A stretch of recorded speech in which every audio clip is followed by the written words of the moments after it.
Sultan Nasser Zain al-Din Faraj, known also by the honorific title al-Nasir Zain al-Din Abu Elsa, assumed the throne of the Mamluk Sultanate at an exceptionally young age, thrust into a position of power after the death of his father, Sultan Barkik. His accession marked a significant transition period fraught with political instability and territorial challenges, typical of the tumultuous adolescence of a reign in the medieval Islamic world. His tenure as Sultan was replete with tests of governance, both external and internal. His early rule was overshadowed by the regency dominion since he was a boy of merely 13 when ascending to the throne. The political scene in Cairo was already charged with intrigue and contending factions seeking to control or influence the youthful sovereign. Power struggles persisted among emirs, and two prominent regents, Yalbaga al-Amari and Tagraberdi, initially led the government. Their rivalries complicated Faraj's governance. Throughout his first tenure, Faraj faced significant challenges, including revolts by rebellious emirs, tense relations with the Ottoman Empire, and the need to secure the Sultanate's economic base.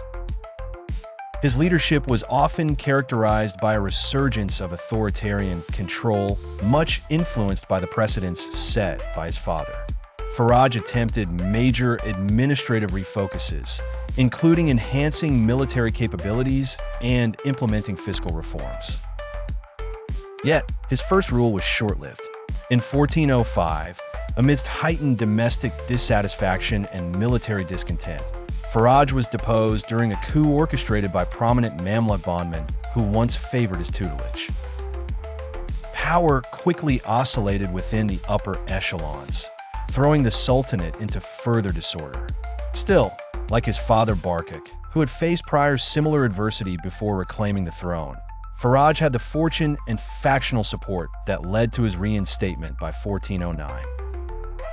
During his reinstated rule, Sultan al-Nasir attempted to solidify his sovereignty with more determined efforts to thwart internal turbulence and safeguard the Mamluk territories from external threats.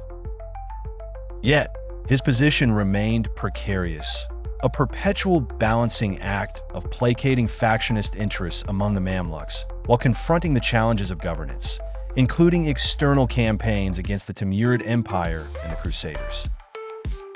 Nonetheless, his inability to significantly appease the varying interest groups within his court foreshadowed his downfall. Ultimately, the recurrent political tumult was unrelenting. In a cruel twist of fate, Sultan Faraj faced yet another uprising from dissident emirs who had intentions to supplant his leadership permanently. In 1412, his reign ended conclusively, underlining the variable nature of Mamluk leadership. Betrayed by allies, captured, and imprisoned, Faraj's life met a tragic end a year later when he was executed, marking a fatal cessation to his controversial rule.